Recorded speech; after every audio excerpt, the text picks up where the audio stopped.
Deixe sua Bíblia aberta em Atos 11.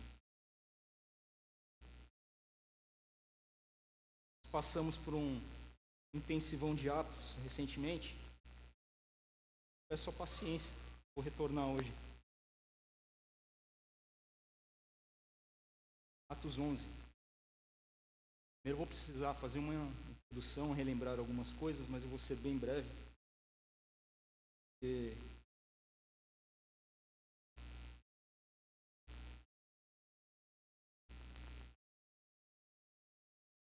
O assunto também é pertinente aqui. Você gosta de anotar o tema? O tema é: a igreja alarga os seus limites.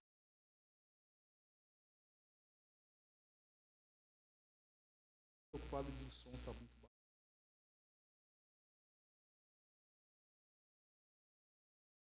Como eu disse, nós passamos por um intensivão de Atos. Vimos bons e críticos momentos da vida, da história da igreja.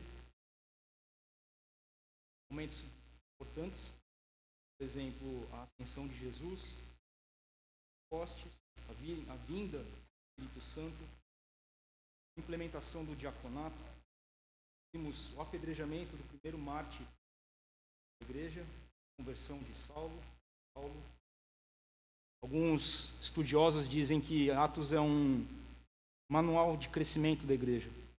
Embora nós não podemos nos basear somente em Atos, somente nesse livro, eles comparam Atos como uma porta giratória, onde ela é projetada para entrada e saída ao mesmo tempo. Especificamente em Atos, é uma transição. Sai o judaísmo da velha aliança e entra a igreja da nova aliança. Embora seja um livro histórico que serve como referencial para nós, hoje ainda, ele foi escrito para nos estimular, encorajar e nos abençoar com tudo aquilo que o Senhor faz com a igreja dele. Nosso texto hoje, Atos 11. Atos 10 e 11 relatam mais um momento crítico na história da redenção. No capítulo 10, temos uma das conversões mais importantes narradas nesse livro. A conversão de um homem piedoso a Jesus. Cornélio, um centurião romano. Era um oficial de alta patente naquele exército. E por que essa conversão foi importante? Porque ela abre uma porta. Ela fala sobre a conversão dos gentios, quando eles foram aceitos pela igreja. E também foi uma experiência que mudou a compreensão, que mudou o pensamento dos cristãos daquela época. Mudou, como eu posso dizer, fizeram mudanças profundas naquilo que eles acreditavam. Pedro, após questionar contra as ordens do Senhor, ele entra na casa de um gentil e ele compartilha com todos a palavra de Deus. E esse episódio ele é fundamental entendermos, pois ele vai retratar a salvação dos gentios. Vemos Pedro em sua instrumentalidade pela terceira vez aqui. Na primeira, ele abre a porta da fé para os judeus em Atos 2, aos samaritanos em Atos 8, e agora Deus estava usando ele para conduzir aquelas pessoas que supostamente eram excluídas, os gentios, para que eles tivessem um relacionamento com o Senhor. Isso está em Gálatas 3, 27, 28, está em Efésios 2 também. Jesus ele ordena aos seus discípulos que pregassem o evangelho a todas as criaturas e fizessem discípulos de Cristo em todas as nações. E aqueles homens cumprem com as ordens, porém a palavra todas, nessa ordem, significaria todas mesmo. E os discípulos, eles interpretam isso de acordo com a cultura que eles tinham. Interpretaram errado essa instrução. Os discípulos de Jesus acharam que deveriam pregar somente aos judeus, espalhados pelo mundo. E na mentalidade do crente judeu, que carregava um certo preconceito, o evangelho ele não deveria ser pregado aos gentios. Havia um pensamento exclusivista, acreditando que somente o povo judeu era salvo e digno da salvação. Eles observavam rigorosamente as leis da pureza judaica, que incluía restrição contato com o povo gentil, pois eram considerados impuros e indignos de participarem das comunidades, sem contar a tradição. Isso impedia ou dificultava o relacionamento e mudanças. Apenas para você ter uma ideia, o gentil, que ele quisesse ouvir a palavra, que ele tivesse a pretensão de se converter, ele precisava primeiro aderir ao judaísmo. E Pedro, ele mais uma vez tem o caráter transformado pelo próprio Senhor, onde seus pré-julgamentos, seus conceitos, os pré-conceitos, pois Pedro era um judeu, foram transformados. Deus conduz a pregar uma família de gentios. E toda a família se converte. Eles receberam o Espírito Santo e foram batizados. No capítulo 11, a história se repete. E sempre que a palavra repete um assunto, precisamos estar atentos, pois grandes ensinos estão disponíveis.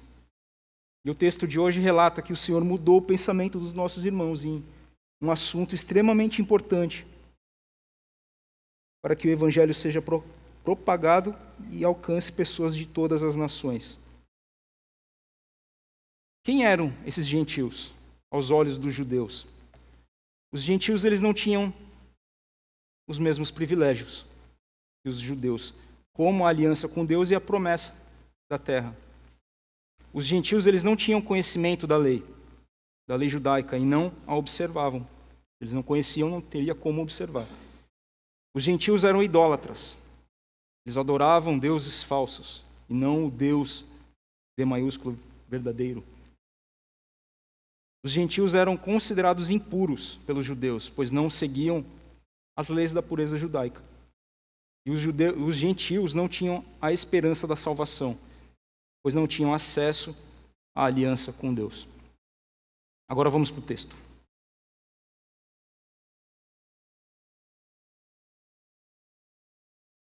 Os apóstolos e os irmãos de toda a Judéia ouviram falar que os gentios também haviam recebido a palavra de Deus. Assim, quando Pedro subiu a Jerusalém, os que eram do partido dos circuncisos o criticavam, dizendo: "Você entrou na casa de homens incircuncisos e comeu com eles." Pedro, então, começou a explicar-lhes exatamente como tudo havia acontecido. "Eu estava na cidade de Jope orando, caindo em êxtase. Eu tive uma visão. Eu vi algo parecido com um grande lençol sendo baixado do céu, preso pelas 4 pontas, e que vinha até o lugar onde eu estava. Olhei para dentro dele e notei que havia ali quadrúpedes da terra, animais selvagens, répteis e aves do céu. Então ouvi uma voz que me dizia: 'Levante-se, Pedro, mate e coma.' Eu respondi: 'De modo nenhum, Senhor. Nunca entrou em minha boca algo impuro ou imundo.' A voz falou do céu pela segunda vez: 'Não chame de impuro ao que Deus purificou.' Isso aconteceu 3 vezes, então tudo foi recolhido ao céu. Na mesma hora chegaram à casa em que eu estava hospedado 3 homens que me haviam sido enviados de Cesareia. O Espírito me disse que não hesitasse em ir com eles. Estes 6 irmãos também foram comigo e entramos na casa de um certo homem. Ele nos contou como um anjo lhe tinha aparecido em sua casa e dissera: 'Mande buscar em Jope a Simão, chamado Pedro. Ele lhe trará uma mensagem por meio da qual serão salvos você e todos os da sua casa.' Quando comecei a falar, o Espírito Santo desceu sobre eles, como sobre nós no princípio. Então me lembrei do que o Senhor tinha dito: 'João batizou com água, mas vocês serão batizados com o Espírito Santo.' Se, pois, Deus lhes deu o mesmo dom que nos dera quando cremos no Senhor Jesus Cristo, quem era eu para pensar em opor-me a Deus?" Ouvindo isso, não apresentaram mais objeções e louvaram a Deus, dizendo: "Então Deus concedeu arrependimento para a vida, até mesmo aos gentios." Os que tinham sido dispersos por causa da perseguição desencadeada com a morte de Estevão chegaram até a Fenícia, Chipre e Antioquia. anunciando a mensagem apenas aos judeus. Alguns deles, todavia, cipriotas e sirineus, foram a Antioquia e começaram a falar também aos gregos, contando-lhes as boas novas a respeito do Senhor Jesus. A mão do Senhor estava com eles, e muitos creram e se converteram ao Senhor. Notícias desse fato chegaram aos ouvidos da igreja em Jerusalém, e eles enviaram Barnabé a Antioquia. Este, ali chegando e vendo a graça de Deus, ficou alegre e os animou a permanecerem fiéis ao Senhor de todo o coração. Ele era um homem bom, cheio do Espírito Santo e de fé, e muitas pessoas foram acrescentadas ao Senhor. Então Barnabé foi a Tarso procurar Saulo, e quando o encontrou, levou-o para Antioquia, e assim durante um ano inteiro, Barnabé e Saulo se reuniram com a igreja e ensinaram a muitos. Em Antioquia, os discípulos foram pela primeira vez chamados cristãos. E naqueles dias alguns profetas desceram de Jerusalém para Antioquia. Um deles, Ágabo, levantou-se e pelo Espírito predisse que uma grande fome sobreviria a todo o mundo romano, o que aconteceu durante o reinado de Cláudio. Os discípulos, cada um segundo as suas possibilidades, decidiram providenciar ajuda para os irmãos que viviam na Judéia. E o fizeram enviando as suas ofertas aos presbíteros pelas mãos de Barnabé e Saulo. Senhor, eu peço a Tua direção, Pai. A Tua palavra já nos bastaria, mas eu peço que tenha misericórdia de nós para podermos aplicar a Tua palavra em nossas vidas e ajuda-me a ser claro e falar aquilo que o Senhor ministrou ao meu coração também, em nome de Jesus. Amém. Esse texto ele inicia falando que Pedro, ao retornar para Jerusalém, ele foi procurado pelas autoridades religiosas e ele foi interrogado por esses membros de um círculo de autoridade legalista de dentro da própria igreja, os que eram da circuncisão, portanto eram judeus. Essas autoridades elas questionaram Pedro sobre o porquê dele estar em comunhão com os gentios. Estava comendo com eles. Esses homens conservadores criticaram Pedro e as atitudes dele, pois alegavam que um judeu que partilhava o pão com um gentil estava, na verdade, deixando de lado a prática judaica e, consequentemente, deixando de ser um judeu. Aqueles homens eles não aprovavam aquilo que Pedro estava fazendo. Eles criam que os crentes judeus não deveriam deixar as suas práticas históricas. Em Atos 15 fala sobre essa separação que havia. Um preconceito, quando alguns indivíduos da Judéia começaram a falar exatamente aquilo que nós já falamos hoje. Homens que colocavam restrições e requisitos, onde as pessoas que, se elas quisessem ouvir o Evangelho, se elas tinham a pretensão da salvação, elas precisariam primeiro se converter ao judaísmo. E essa contenda, então, ela promove o primeiro concílio da igreja. É lá em Atos 15, versos 1 a 35, depois estudem. E esse concílio ele decide que os gentios eles não precisavam se converter ao judaísmo para serem considerados verdadeiros cristãos. Bastava crer que Jesus Cristo é o nosso Senhor para ser salvo, independente da origem étnica ou da observância das leis judaicas. No entanto, os gentios foram aconselhados a respeitar as tradições judaicas e a evitar práticas que pudessem ofender os judeus cristãos. E isso motivou Paulo a escrever a carta aos Gálatas. Voltando, esses cristãos judeus, os do partido da circuncisão, entendiam que Jesus era o Messias, entendiam que ele era o cumprimento da promessa, de tudo aquilo que os profetas anunciaram, entendiam e compreendiam que Jesus era o Senhor, o Salvador, o Filho de Deus. No entanto, esses judeus eles não entendiam que a salvação não era exclusividade deles, mas também era para os gentios. Se não levarmos em conta toda a história de Israel e o importante chamado à santidade, representado pela circuncisão, podemos também ser tentados a definir que os crentes judeus em Atos 11 estavam sendo preconceituosos ao extremo. Um preconceito ofensivo e sem propósito. Portanto, aquela atitude dos nossos irmãos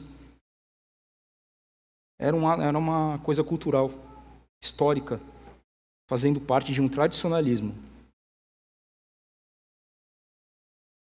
Atos 11, versos 4 a 17, vai falar sobre a defesa de Pedro. Aqui nós temos muitas coisas, então talvez eu seja breve em alguns pontos, mas eu aconselho a você depois parar e estudar esse capítulo, todo o contexto desse texto, para que você também entenda um pouquinho mais. Atos 11, versículos 4 a 17, vai falar sobre a defesa de Pedro. E essa defesa de Pedro foi uma provisão de Deus também. Ao invés de Pedro ficar discutindo com aquelas autoridades, ele conta à igreja de Jerusalém a história de sua visão. Ele entende claramente a situação e a importância e precisava responder aquelas acusações que foram feitas contra ele. A narração que consta no texto responde às questões levantadas pelos cristãos judeus. O que ele estava fazendo na casa dos gentios? E a resposta foi simples. Estava cumprindo uma determinação do próprio Deus. O Senhor havia direcionado e ele simplesmente seguiu. Pedro mostra que para aquelas autoridades ele mostra que os gentios fazem parte também do corpo, parte da comunidade, da aliança. E mesmo sem os requisitos que o judaísmo exige, o Senhor havia dado o Espírito Santo àquelas pessoas. Assim como ele havia concedido aos crentes em Atos 2. Deus, em sua infinita graça e misericórdia, providenciou evidências para demonstrar que alcançar os gentios estava também em seus planos. Pedro simplesmente diz àquelas autoridades que Deus havia dado o arrependimento aos gentios, permitindo que eles se convertessem e recebessem a salvação. Salvação essa que hoje está disponível, independente da sua origem étnica, da sua raça, da sua cor, se trabalha na boca ou não, condição social. E com as palavras finais de Pedro, aqueles que estavam prestes a condená-lo se calaram e glorificaram a Deus. Versos 18. Entende como Deus trabalha? E esse ponto eu coloquei, Pedro se defende, e foi uma provisão de Deus. Eu lembro que na nossa ordenação, estava estudando essa passagem, eu lembro daquilo que foi dito na nossa ordenação, o nosso pastor Henrique. Ele teve uma frase que marcou o meu coração, que foi: nunca se defenda, deixe que Deus o faça. E claramente nós vimos isso aqui. Aqueles homens, eles glorificaram a Deus por tudo aquilo que havia acontecido e eles concluíram que Deus havia concedido aos gentios o arrependimento que conduz à vida. Versos 18. A visão judaica, aquela que muitos crentes judeus compartilhavam, tinha sido virada de ponta cabeça. Aqueles líderes e provavelmente Pedro, até a sua experiência com a visão, ele não esperava que os gentios tivessem esse arrependimento que conduz à vida. Afinal, aqueles homens eram iletrados, ignorantes aos olhos deles. E por que Deus concederia essa dádiva a incircuncisos, a indivíduos presunçosos, rebeldes, sexualmente impuros, adúlteros, pagãos, idólatras? Por que Deus perderia o seu tempo com pessoas dessa forma? Para a glória dele. Somente e tudo isso para a glória dele. Os primeiros crentes, nossos irmãos, perceberam que Deus estava por trás disso tudo. Portanto, era digno de todo louvor.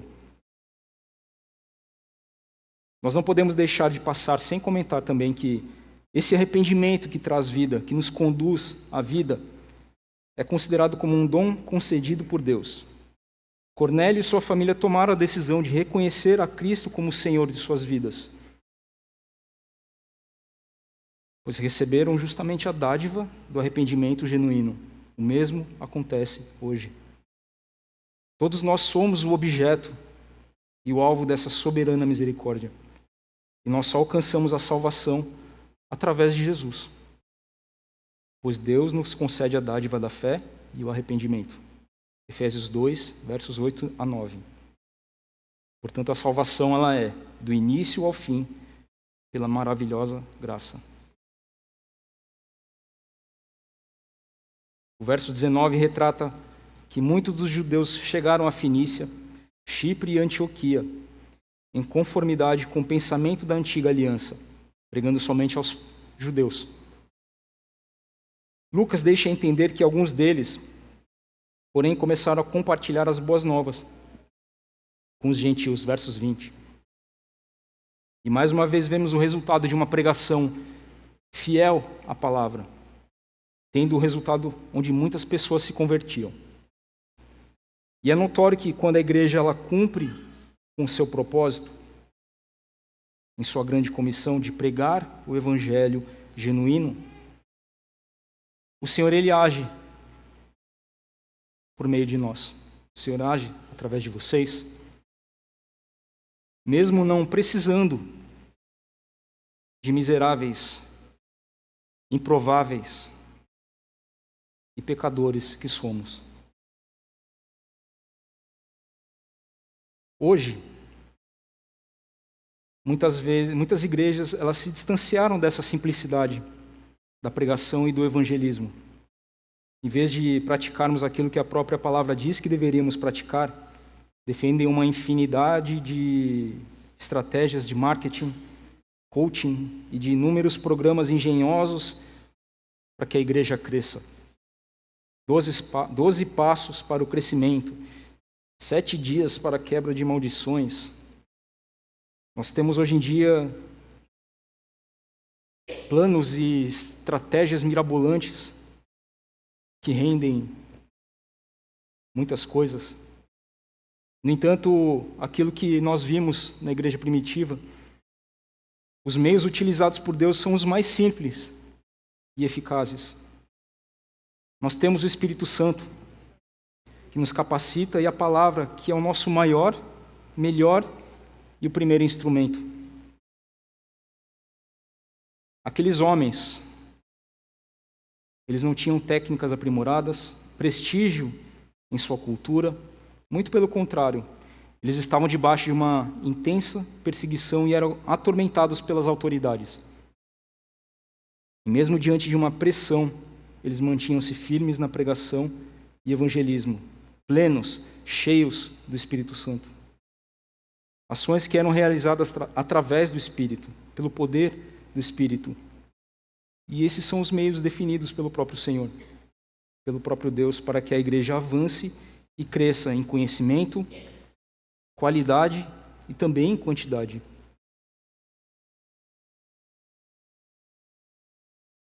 Lembre-se de Atos 1:8.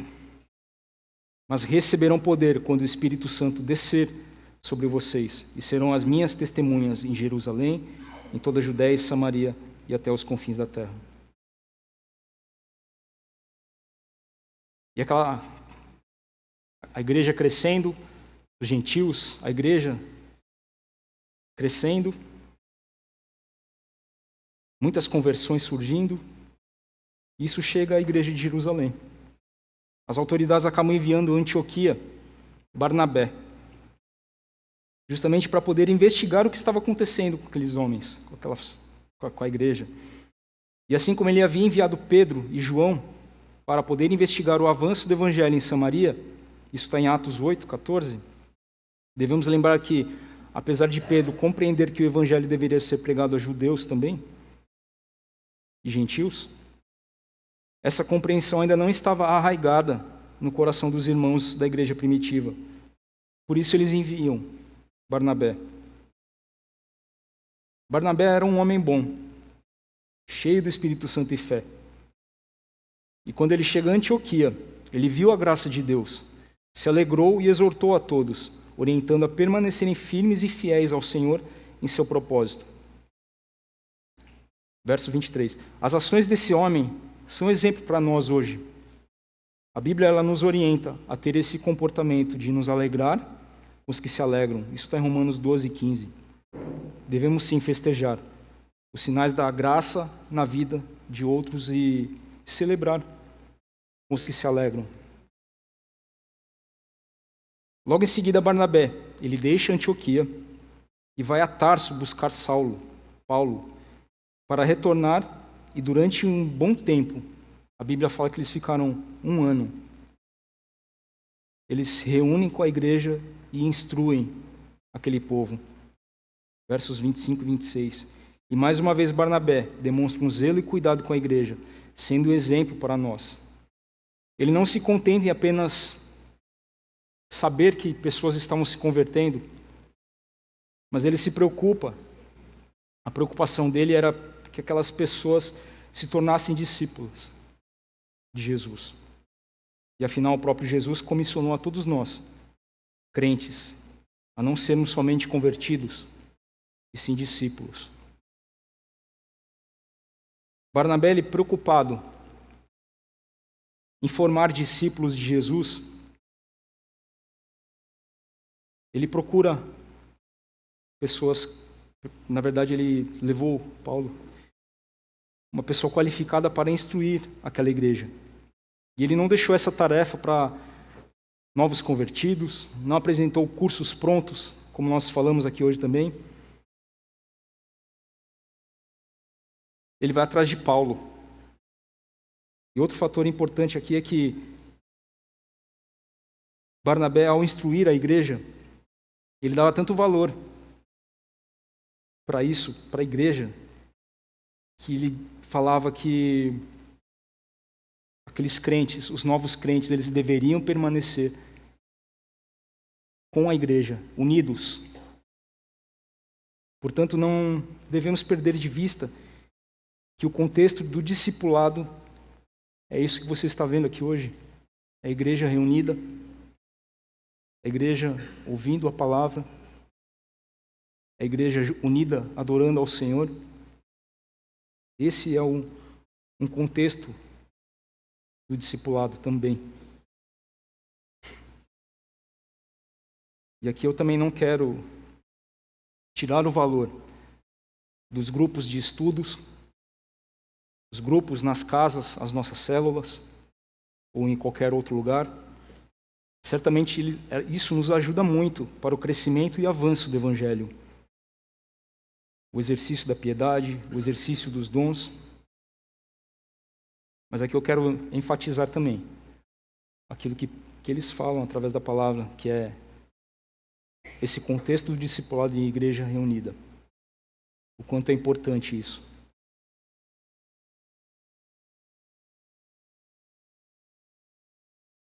No entanto, Deus definiu que o ensino e a pregação no contexto de igreja local deve ser o principal meio pela qual o crente ele é discipulado e incentivado a seguir a Cristo.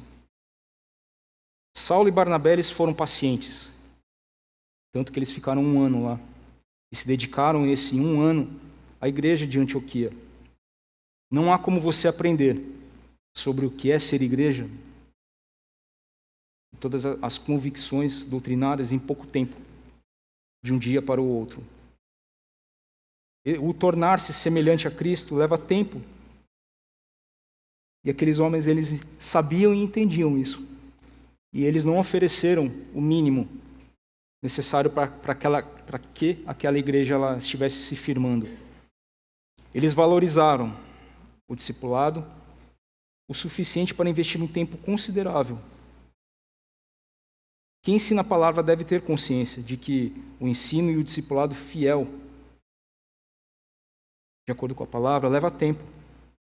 E não temos como esperar uma resposta rápida, imediata, daqueles que temos discipulado.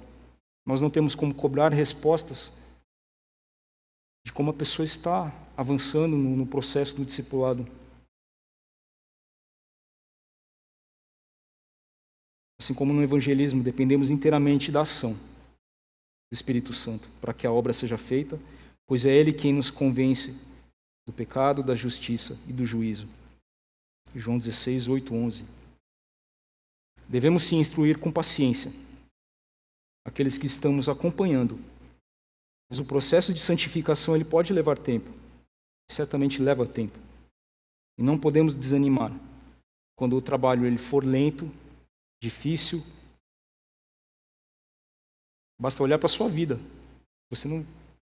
também não foi fácil. E no final dessa parte, Lucas ele menciona que, pela primeira vez, os crentes de Antioquia eles foram chamados de cristãos. O que isso significa? Leais a Cristo. E esse termo ele pode ter sido como uma forma pejorativa pelos não crentes, ou até para explicar e servir de exemplo pelo compromisso dos nossos irmãos da igreja dos gentios.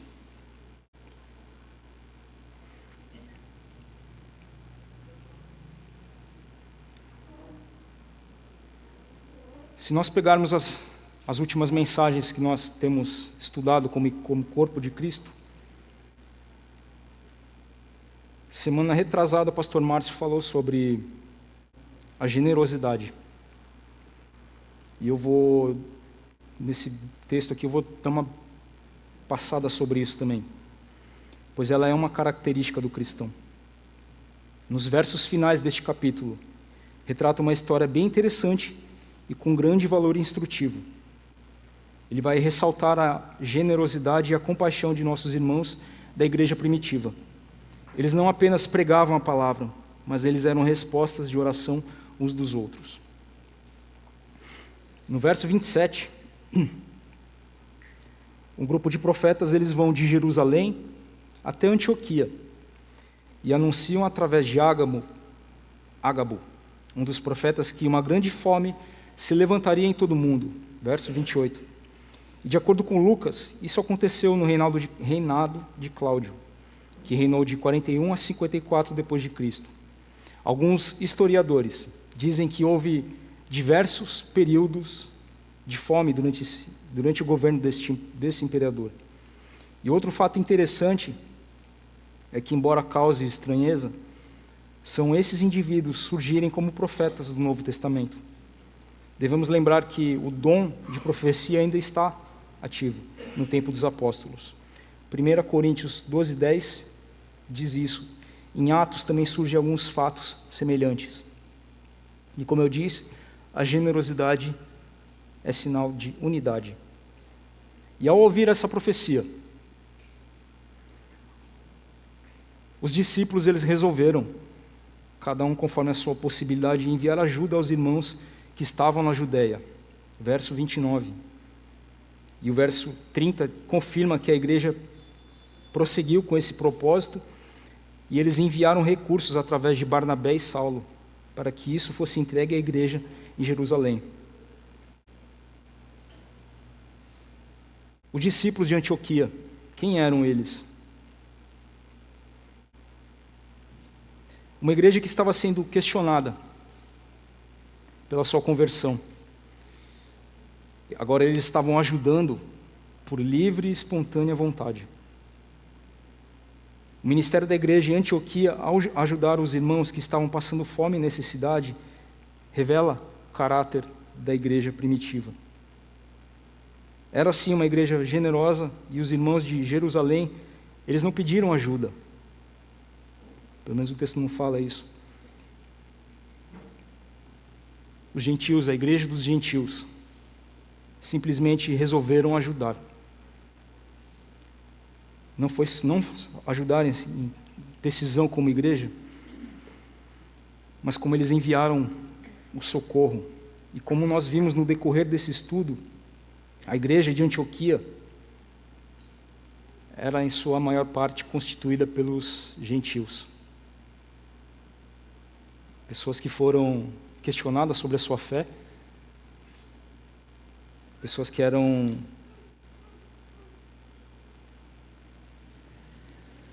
de certa forma rejeitadas, foram rejeitadas no princípio,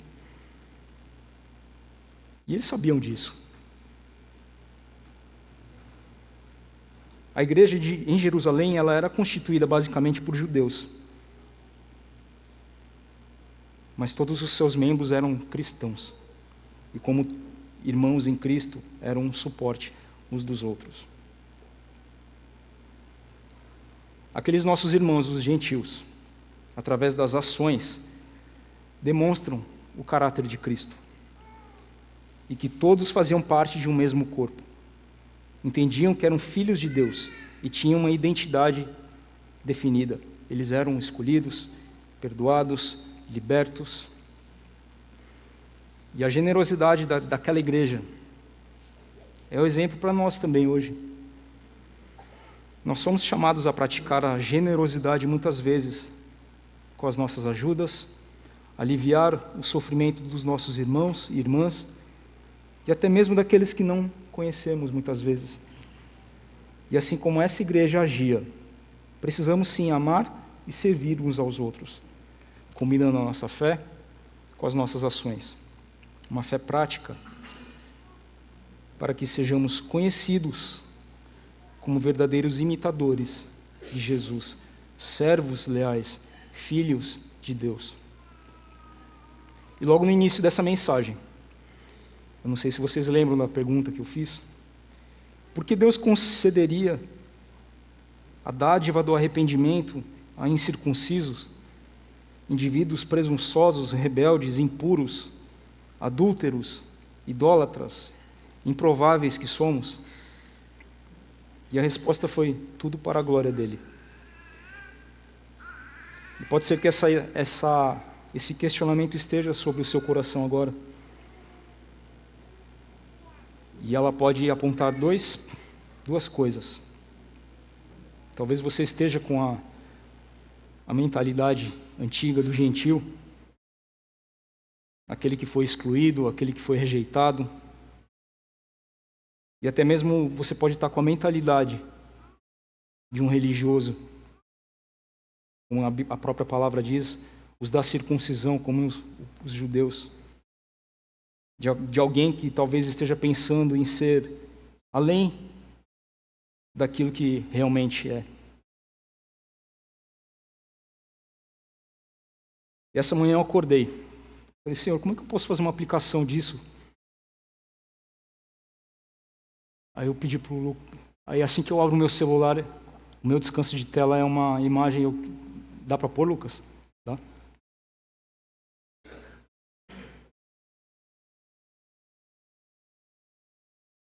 Mateus 14, 30, versos 30 e 31 diz, retrata Pedro quando ele olha para as circunstâncias da vida.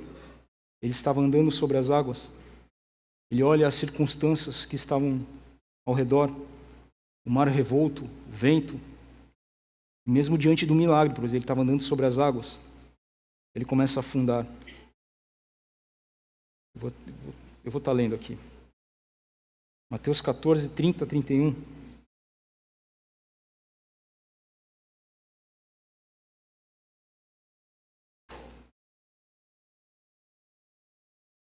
Reparando, porém, na força do vento, ele teve medo e, começando a afundar, gritou: Salva-me, Senhor! E prontamente Jesus, estendendo a mão, o segurou e disse: Homem de pequena fé, por que você duvidou? Nós somos todos pecadores e carecemos dessa graça e misericórdia. E eu vou destacar aquilo que eu já falei hoje.